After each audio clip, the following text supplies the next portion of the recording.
ተመስገነ ምስግን ዘተመስገነ። በስመ አብ ወወልድ ወመንፈስ ቅዱስ አሐዱ አምላክ አሜን። ሰላም እግዚአብሔር ምሳኹም ይኹን። ክብራት ኣሕዋተይን ሓተይን ኩልኩም ናይ ኣዝየ ሳባዊት ዩቱብ ተኸታተልቲ ከመይ ኣኒኹም? ኣነ ደሓንየ። እንኳዕ ኣብፅሐኩም ንባእታ ማርያም ኣደና ቅድስቲ ድንግል ማርያም ዓመታዊ በዓላ እንኳዕ ኣብፅሐኩም ህዝበ ክርስቲያን። እሺ እምበኣር ሎሚ ከዓነይ በረከት ክንካፈል ናይ ባእታ ማርያም ሒዘ መፅእ ኣለኹሞ ሓቢርና ንከታተል። በረከት እውን ክኾነና ኢና ባዕልና ብላይክ ጀሚርና ንስማዓዮ ማለት እዩ። እሺ እንኳዕ ኣብፅሐኩም ንዓመታዊ ክብረ በዓላ ባእታ ማርያም። እበውእ ቤተከ ምስለ መባእየ ወእሁብ ብፅእትየ ዘነበብኩ በኣፍየ ዘእቤ በከናፍርየ ኣመ ምንዳቤ ምስ ቃጸል መስዋእቲ ናብ መቅደስካ ከኣቱ እየ ብጊዜ መከራይ በኣፈይ ተዛረብክዎ ብከናፍረይ እውን ዝበልክዎ መጽባዓይ ንኣኻ ክፍጽም እየ። መዝሙር ዳዊት 65 ፍቅደይ 13-14 ካብ ነገደ ይሁዳ ዝውለድ ኢያቄም ዝበሃል ቁኑዕ ሰብ ካብ ነገደ ሌዊ ወይ ድማ ኣሮን ንዝተወልደት ሃና እትበሃል ሕያወይቲ ሰበይቲ ተመርዒዩ በቲ ሕጊ ጸኒዖም በቲ ስርዓት እውን ተሓልዮም ይነብሩ ነበሩ። ነገር ግና ኣብቲ ዘመን ብሰባት ውላድ የብልኹምን ብምባል ይነዓቁ ይጽረፉ ዝነበሩ ሰባት እዮም። ብኦሪት እዋን ውላድ ዘይብሉ ሓጥኣ በረከት ካብ ጸጋ እግዚአብሔር ዝረሓቐ እዩ ኢሎም ይኣምኑ ነበሩ። ኢያቄምን ሃናን ውላድ ምእንቲ ክህቦም ናብ እግዚአብሔር ክሓዝኑ ክጽልዩ ዘመኖም ሓሊፉ ኣሪጉ ነበረ። ንሳቶም ግና ዘምልኽዎ እግዚአብሔር ኣምላኽ አብርሃምን ሳራን ስለ ዝኾነ ተስፋ ኣይቆረጹን። ሓደ መዓልቲ ክኸውን እዩ ዝብል ተስፋ ገይሮም ብእምነቶም ንዝለመንዎ ዘይኸልእ እግዚአብሔር ዘየጥፍእ ሕያዋይ እግዚአብሔር ጎይታ ሰራዊት ኣብ እርግናኦም ድንቂ ስራሕ ሰርሐሎም። ሓደ መዓልቲ ኣርጋብ ምስ ደቀን ክጻወታ ከለዋ ዝተመልከተት ቅድስቲ ሃና ፈጺማ በኸየት ሓዘነት ድማ። ንእንስሳታትን ኣራዊትን ንእጽዋትን ንፍጥረታትን ኩሉ እንተይተረፈ ብተፈጥሮኦም ከም ዘፍርዩ እትገብር እግዚአብሔር ኣምላኽ እንታይ ደኣ ንሕናኸ እምኒ ጌርካ ዲኻ ፈጢርካና ኢላ ሓዘነት በኸየት እውን። ነዚ ዝተመልከተ ቅዱስ ኢያቄም ናብ እምባ ደይቡ ስባኤ ሓዘ። ብጸሎት ንኣምላኹ ንፈጣሪኡ ጠየቐ። ን40 መዓልትታት ድማ ክጽልይን ክልምንን ክምህለልን ምስ ጸንሐ ኣብታ መበል 40 መዓልቲ ክልቲኦም ሕልሚ ሓለሙ። ኢያቄም ጻዕዳ ርግቢት ካብ ሰማያት በሪራ ሰንጢቃ ወሪዳ መጺኣ ኣብ የማናይ እዝኒ ቅድስቲ ሃና ኣትያ ኣብ ማህፀና ክትሓድር ረኣየ።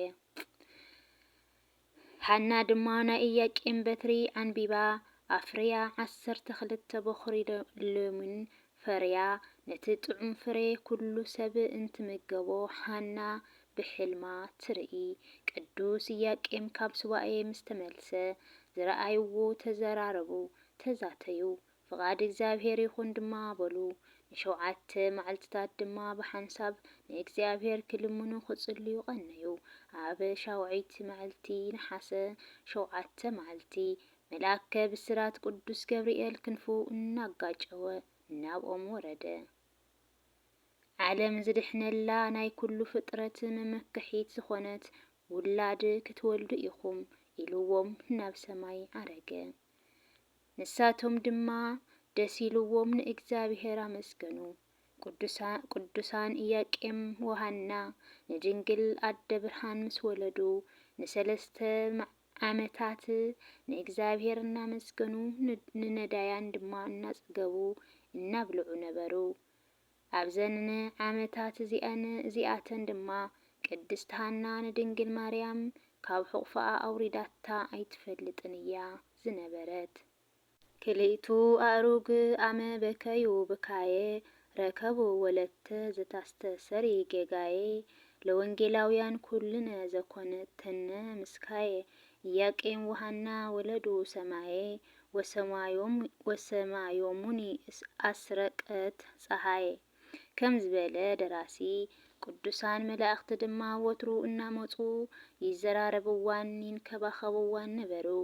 3 ዓመት ምስ መልኣ ድማ ከምቲ ስርዓት እቲ ዝቐርብ መባኦም ሒዞም ናብ ቤተ መቕደስ ምስ በጽሑ ኣበውን ካህናትን ኩሎም ናይቲ ቤተ መቕደስ ኣገልገልትን ካህናትን ክቕበልዎም መጹ።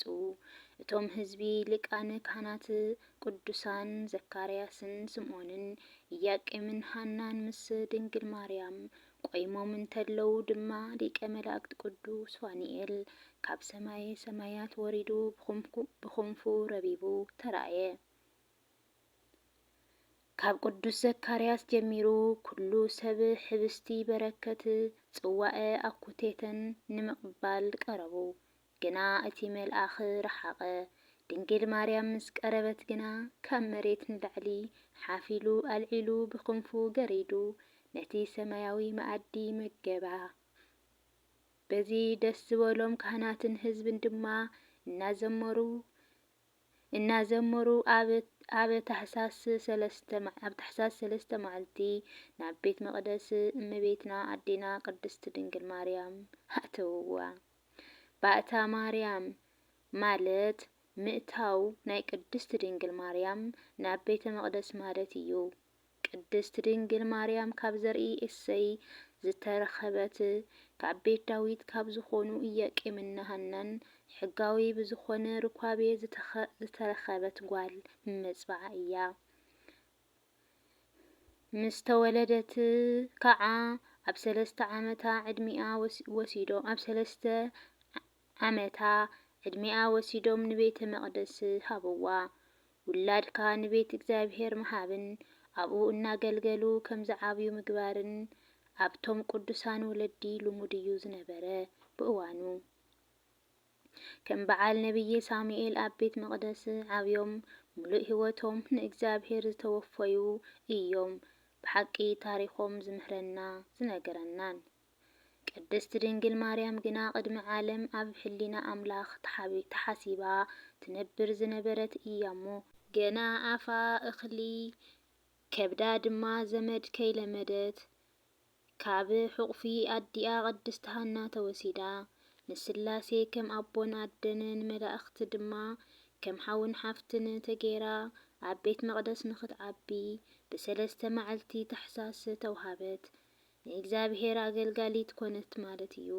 እዚ ንምኽባር ዓመት መጸ ቅድስት ቤተ ክርስቲያንና ኣመናዊት ታቦት ቅድስት ድንግል ማርያም ኣዴና ኣብ ቤት ኣቦኣን ኣዲኣን 3 ዓመት ጸኒሓ ናብ ቤት መቕደስ ዝኣተወትሉ ዕለት 3 መዓልቲ ታሕሳስ ባእታ ማርያም እናተባህለት ብዓብይ መንፈሳዊ ክብሪ ተውዕሎ ዘላ በዓል እዩ።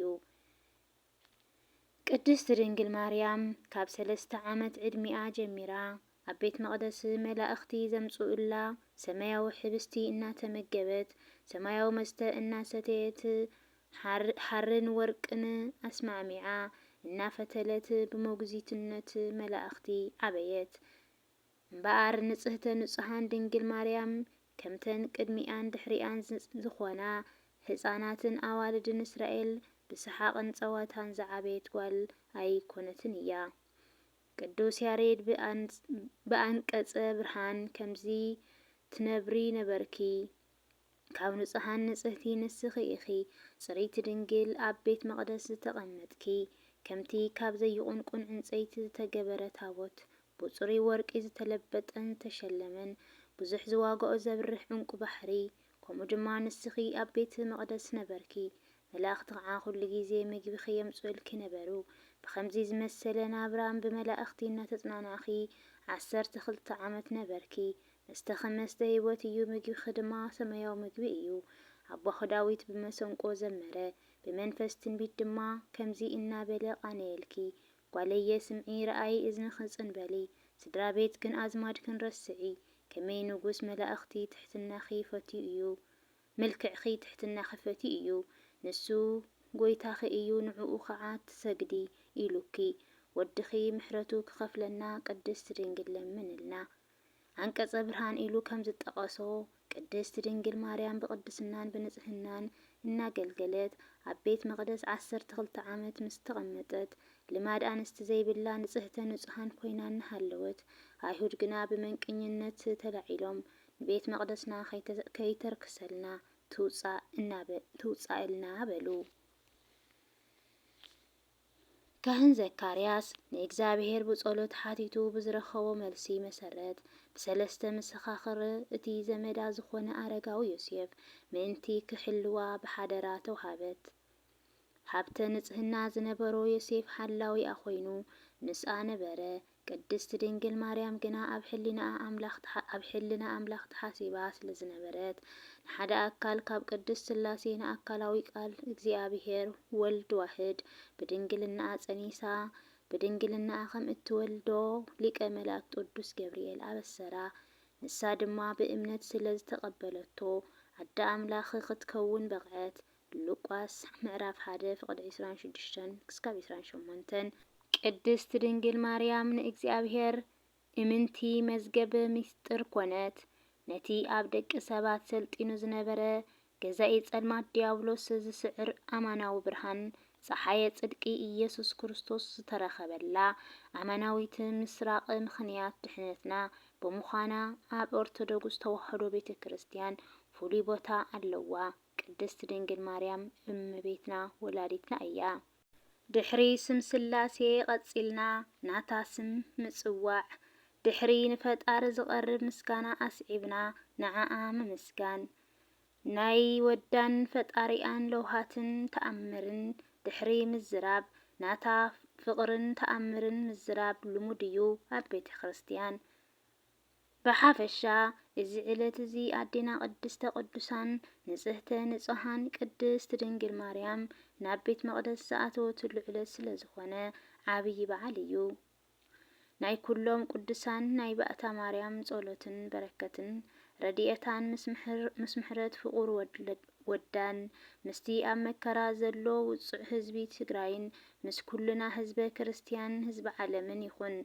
ብብዘለኹምዎ ጽዮን ማርያም ተሓለኹም ፍትዋት ኣሕዋተይ በቓል ኪዳና ተሓልወና በረከት ስጋ በረከት ነፍሲ ተዓድለና። ኣዴና ቅድስት ድንግል ማርያም ኣማላድነታ ይፈለየና። ጸሎታን በረከታን ምስ ምሕረት ፍቁር ወዳን ምስ ኩልና ህዝበ ክርስቲያን ይኹን አሜን አሜን። ስብሐት ለእግዚአብሔር ወለወላዲቱ ድንግል ወለመስቀሉ ክብር ይኹን አሜን። ምንጪ እምነቶሙ ለአበው ዝብል ክብረ አቦና ዝጽሓፉልና በረከት ናይ ኣዴና ቅድስት ድንግል ማርያም ክንካፈል ኢላ ኣነ ከዓ በቓለ ምጽእ ኣለኹ።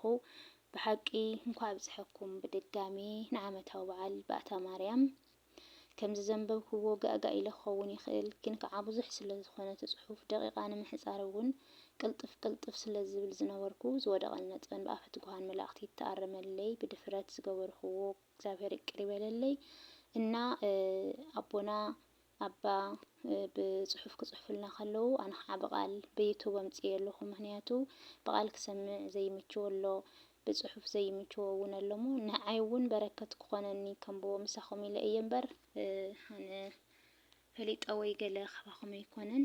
ንበረከት ንኹላትና ንክኾነና እዩ። ብኻልእ ቪድዮ እስካብ ዝመፀኩም ሰናይ ቅንያት ነመስግኑ እግዚአብሔር